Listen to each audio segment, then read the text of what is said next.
Now at 5, a deadly shooting in McDonald County. What investigators know so far. Plus, tech time for local kids. Best Buy's Geek Squad Academy returns to Joplin. And President Trump insists U.S. strikes destroyed Iranian nuclear sites. I'm Erica Brown in Washington, where conflicting damage assessments have the president forcefully pushing back at the high-stakes NATO summit. The 4 states' most watched news starts now. Authorities are investigating a shooting death in McDonald County, Missouri. This is KOIM News at 5. I'm Dow Quick. The shooting happened around 8:30 this morning on Canning Factory Road, south of Anderson. Sheriff Rob Evenson says one person was killed and deputies have detained one person related to the investigation. Sheriff says they are not seeking anyone else and there is no ongoing threat to the public. Turmoil continues at Carthage City Hall as the City Council dismisses the Parks and Recreation Director. In a closed session last night, the Council terminated the employment of Abby Almendinger, effective immediately. The decision came from the recommendation of the Mayor, David Bren Flanagan, and the unanimous consent of the Council. Almendinger took over the position of Parks and Rec Director in December of 2022. The Council gave no public explanation for the termination. Let's check in with Chief Meteorologist Doug Heddy now for a first look at the weather. And it turned out to be another hot and humid one for us today. Once again, temperatures right back up near 90 degrees. You can see a couple isolated little guys. Maybe 5% of us will see a few drops as we go through the evening hours. Some hit and miss random storms kind of lifting toward the north. Again, once we lose the heating of the day, these will be gone, nice and calm. As we go through the evening hours, we drop back lower 70s. Let's go into your Thursday. Hot, humid again, near 90 degrees. We're going to be tracking some thunderstorms out toward the west, and a few of those may get in tomorrow night. Outside right now, if you're going to be out this evening, of course, temperatures way up there, 90 to about 92 degrees. Heat indices into the upper 90s. Some changes down the road. We'll look at that here in a bit. More than 400 boats are on Grand Lake for the High School Fishing World Final National Championship. Each team is trying to catch the 3 biggest bass. Teams come from all around the nation and the world to compete for scholarships and other prizes. The Grove Chamber of Commerce estimates more than 5,000 people are staying, eating, and shopping in Grove this week for that. The Boys and Girls Club of Southwest Missouri hosted Best Buy's Geek Squad Academy in Joplin. It's a tech camp that teaches kids or junior agents the power of technology and how to use it. Junior agents switch through 5 classes, learning things like digital music, stop motion photography, and 3D design. They're taught by volunteers from local Best Buy stores and Geek Squad agents over the course of 2 days. Kids are engaged 100% in tech. They think it's really awesome, the different opportunities there are with tech. You know, sometimes they think video games and cell phones, but tech is such a huge part of every day, and now they're getting to experience the different aspects of it. Activities in each class give junior agents hands-on experience. This is the 4th time the Boys and Girls Club has hosted the Geek Squad Academy. President Trump said today that U.S. officials will talk with their Iranian counterparts next week in the wake of the U.S. strikes on Iran's nuclear sites. But questions remain about the extent of the damage to Iran's nuclear program. Erica Brown has the latest from Washington. Tremendous things have been accomplished. President Trump says the U.S. will meet with Iran next week as the fragile ceasefire between Israel and Iran holds for now. We may sign an agreement. I don't know. To me, I don't think it's that necessary. I mean, they had a war, they fought. Now they're going back to their world. I don't care if I have an agreement or not. Speaking to reporters at the NATO summit in the Netherlands, the president once again insisted that Iran's nuclear sites were destroyed. We blew it up. It's blown up. To kingdom come. But questions remain about how much damage the U.S. missile strikes did. An early leaked classified assessment from the Defense Intelligence Agency found the strikes may have only set back Iran's nuclear program by a few months, while an Israeli assessment found the strikes took years of Iran's nuclear capabilities. Here on Capitol Hill, senators are hoping to get more details about those U.S. strikes on Iran at a classified briefing set for Thursday. What is the state of those facilities? What is the timeline in which Iran could try to break out and build a bomb? We have a lot of serious questions that demand serious answers, not the kind of inconsistent political spin that we've been hearing. At the NATO summit, all but 2 member nations agreed to dramatically increase defense spending to 5% of their GDP, something President Trump had been pushing for. I want to state here, without President Trump, this would not have happened. The president also met with Ukrainian President Volodymyr Zelensky behind closed doors. Afterward, President Trump, who has been critical of Zelensky in the past, said the Ukrainian leader is fighting a brave battle against Russia. Erica Brown, CBS News, Capitol Hill. When asked whether the U.S. will contribute more money to Ukraine's defense this year, President Trump left the door open, saying, "We'll see what happens," and then said that Russian President Vladimir Putin really has to end that war. Still ahead, healthcare going green. Healthcare without fossil fuel. I'm Danya Backus with a look at the first all-electric power hospital in the nation. And a global health warning why millions of children aren't getting vaccinated. Now that's fueling outbreaks of diseases on the rise again. Those stories next. Topping today's Health Watch, a warning from doctors. Vaccination rates for children have stalled around the world. A new analysis published in The Lancet shows more than 15 million children worldwide haven't received any life-saving vaccines. There are currently several outbreaks of vaccine-preventable diseases, including polio overseas and measles right here in the U.S. The report says addressing vaccine availability and misinformation about vaccines is critical. The number of Americans with health insurance rose significantly over the last 4 years. A report by the CDC showed the percentage of Americans who are uninsured dropped from 9.7% in 2020 to 8.2% in 2024. However, that still leaves 27 million Americans who have no health insurance coverage. A hospital in California is making a medical history, not with a treatment breakthrough, but with how it's powering its facility. Reporter Danya Backus explains.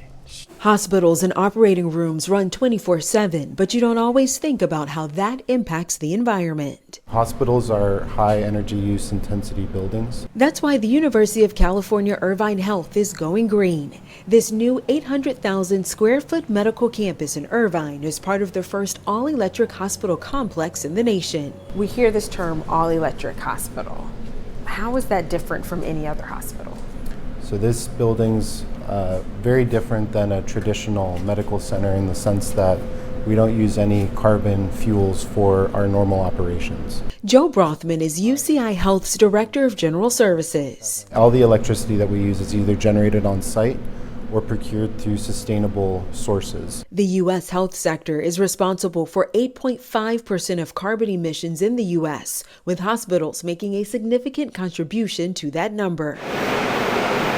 UCI Health Irvine relies on renewable energy from the UCI grid, using electric chillers for cooling and heating instead of natural gas like most hospitals. Dr. Ryan Gibney is the medical director of the emergency room. Our mission is to deliver, the best health care to all of this community. He says patients may not be able to see the difference, but the effects of a sustainable hospital will be felt for years to come. We have solar on the roofs, and we're using recycling water and really being intentional about our impact to this area as being as little as possible to deliver the highest level of health care with the minimum impact to the place around us. Health care without harm, protecting patients and the environment. Danya Backus, CBS News, Irvine, California. 2 phases of that hospital have opened. The final phase is going to open in December. And that is a look at today's health news. A little bit later, our pet vet on call. Hi, I'm Dr. Eva Dudek from Parsons Pet Hospital. Coming up, I'm going to give you my own personal recommendations for flea control on your dog. Also, the heat sticks around, but some rain chances sneaking in. We're going to look at that coming up.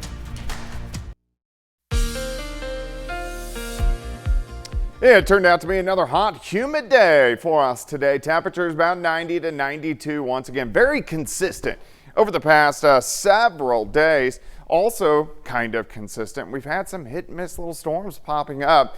Arkansas, southwestern Missouri. Very random, very isolated, but they're out there, and they're going to be out there today once again, and then some more popping up as we go into late Thursday and Friday, but just little tiny guys. You can see Benton County, eastern Jasper County, near Table Rock Lake.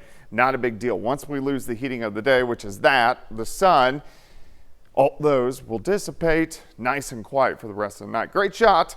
Indigo Sky Casino and Resort through the evening, slide back through the 80s, eventually into the 70s. Looking pretty good throughout the overnight hours. Temperatures where a few of those isolated showers are, a little more cloudiness, so staying into the mid to upper 80s. Everybody else mainly into lower 90s. So if you are going to be out this evening, it's going to be hot.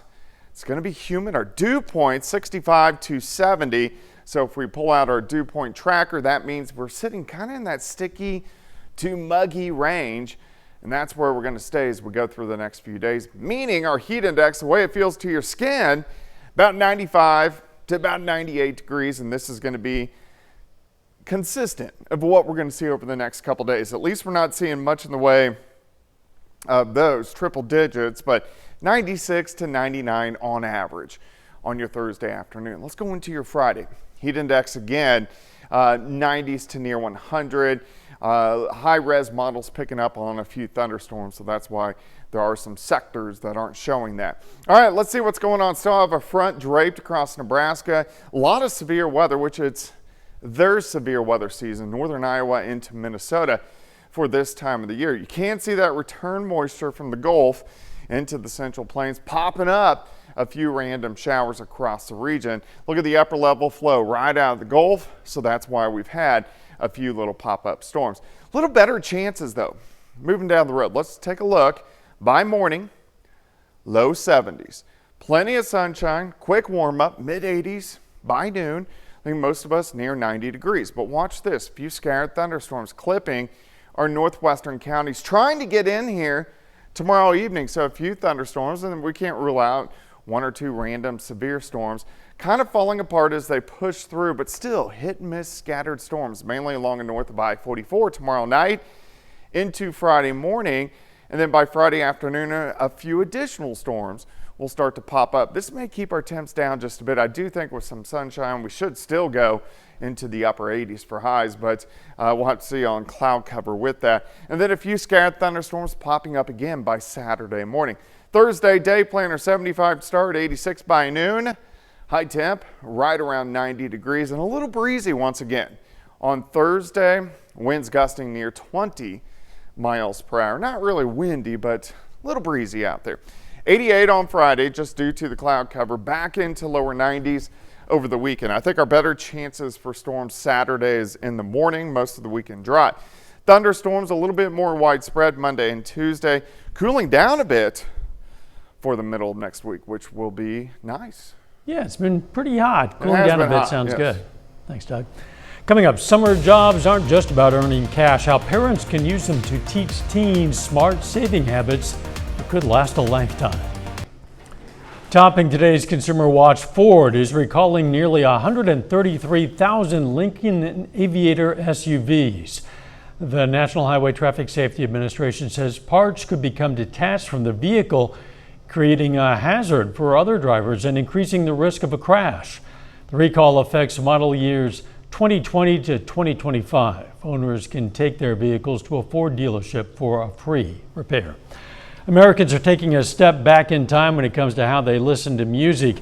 According to the Record Industry Association of America, vinyl sales have grown 10% over the past year. It's its 17th consecutive year of growth to $1.4 billion. Talked to some people in Joplin from Dig It Record Barn Express about their excitement behind the music. Nostalgia is part of it. I think just the realizing the value of owning the material. It's not going down. You know, prices are getting higher and the value is holding.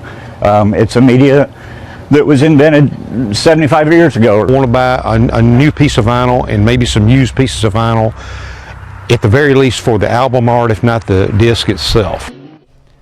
According to the Record Industry Association of America, streaming continues to be the most popular way to get music. Slinging ice cream or guarding beaches, seasonal gigs are underway across the country. CBS News business analyst Jill Schlesinger discusses financial lessons young people can learn from that summer job. As high school and college students start summer jobs, it's a great time to instill important savings habits. Even for kids younger than 18, a parent, a legal guardian, or grandparent can establish a custodial bank account for them. And doing so can be your prompt to explain core banking concepts: compound interest, FDIC insurance, electronic bill paying, and fees. Encourage the young worker in your life to start an automatic savings program so that at least 10% of summer earnings is directed into a savings account. If they are 18 years or older and have earned income, they can open and contribute to a Roth IRA.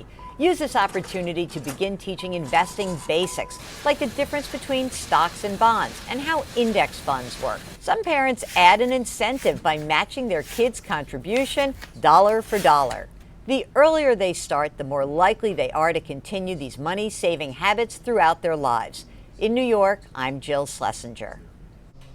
Final check of the forecast up next.